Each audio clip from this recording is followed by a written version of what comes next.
So last 1 week 10 days నుంచి news లో buzz అవుతుంది హెచ్ఎంపీవీ గురించి. సో దాని గురించి ఈ రోజు కొంచెం తెలుసుకుంటాం. హెచ్ఎంపీవీ అనేది కొత్త వైరస్, పక్క దేశాల నుంచి మన దేశానికి ఇప్పుడే వచ్చిన వైరస్.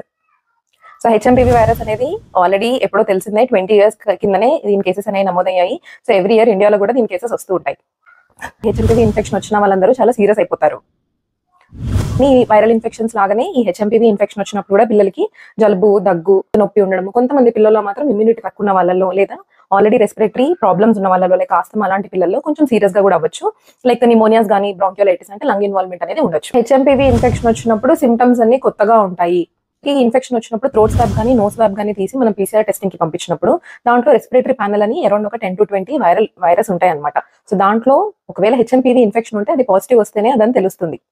యాంటీబయోటిక్స్ వాడడం వల్ల ఈ ఇన్ఫెక్షన్ తగ్గుతుంది, అసలు తగ్గదు. ఇది ఒక వైరల్ ఇన్ఫెక్షన్.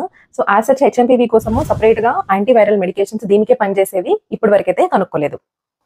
ఫ్లూ షాట్ తీసుకోవడం వల్ల హెచ్ఎంపీ ఇన్ఫెక్షన్ రాకుండా ఉంటుంది. షాట్ అనేది మనం ఇన్ఫ్లుయెన్జా వైరస్ అనే వైరస్ నుంచి ఇన్ఫెక్షన్ రాకుండా ఉండడానికి తీసుకుంటాము. సో ఇన్ఫ్లుయెన్జా వైరస్ కోసం వేసుకునే వ్యాక్సిన్ హెచ్ఎంపీవీ రాకుండా ఉండడానికి హెల్ప్ అవ్వదు.